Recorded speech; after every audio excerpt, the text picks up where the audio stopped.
શું મનુષ્ય જ પોતાનો દુશ્મન છે અને મિત્ર છે? હા, દરેક મનુષ્ય પોતાનો દુશ્મન પણ છે અને દોસ્ત પણ છે. એટલે જ ભગવદ્ ગીતામાં ભગવાન શ્રી કૃષ્ણે કહ્યું છે અધ્યાય 6માં કે મનુષ્ય પોતાનો ઉદ્ધારક પોતે છે, પોતાને અધોગતિમાં નાખનાર પણ પોતે છે અને આથી મનુષ્ય પોતાનો દોસ્ત છે અને દુશ્મન પણ છે. એના માટે આપણે એક ઉદાહરણ જોઈએ તો એક વિદ્યાર્થી જ્યારે પરીક્ષા નજીક આવે તે પહેલાં પોતાના દોસ્તારો સાથે મોબાઈલ, ટીવી, ઇન્ટરનેટ અને ઇન્સ્ટાગ્રામ, ફેસબુકની પાછળ પોતાનો સમય બગાડે છે, મિત્રો સાથે ફરવામાં પોતાનો સમય બગાડે છે અને જ્યારે પરિણામ ઓછું આવે છે ત્યારે તે શિક્ષકને દોષ આપે છે અને ભાગ્યને દોષ આપે છે. પરંતુ જો બીજો વિદ્યાર્થી એવો છે જે પોતે સંયમ રાખીને પોતે મહેનત કરે છે, પુરુષાર્થ કરે છે અને સારા માર્ક લાવે છે તો તે પોતાનો દોસ્ત છે.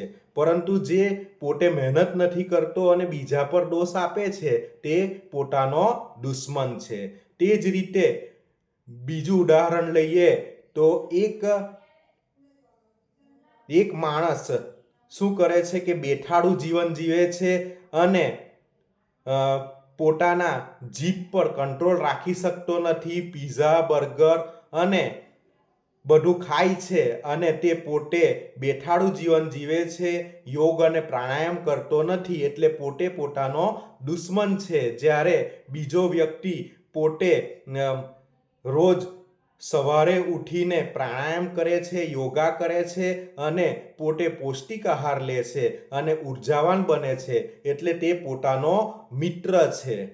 આમ માણસ પોતાનો મિત્ર પણ છે અને દુશ્મન પણ છે.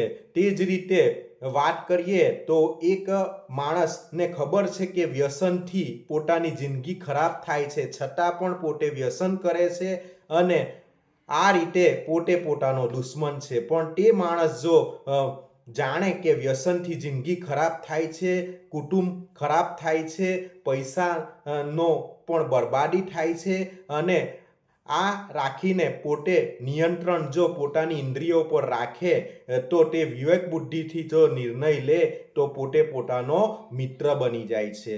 આથી જ કહેવાયું છે કે આપણે આપણું મિત્ર બનવાનું છે, દુશ્મન બનવાનું નથી. એટલે જ કહેવાયું છે કે હે દોસ્ત જરા ઝાંક કે દેખ કે હમારા દુશ્મન હમ ખુદ है, दोनों का बसेरा तो हमारे अंदर है, दूसरा कोई नहीं है.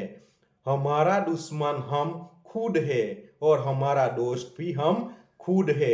इसलिए हमें हमारा दोस्त बनना है, दुश्मन नहीं बनना. તો મારી જો વાત ગમે તો તમે લાઈક કરો, કોમેન્ટ કરો અને સબસ્ક્રાઈબ કરો.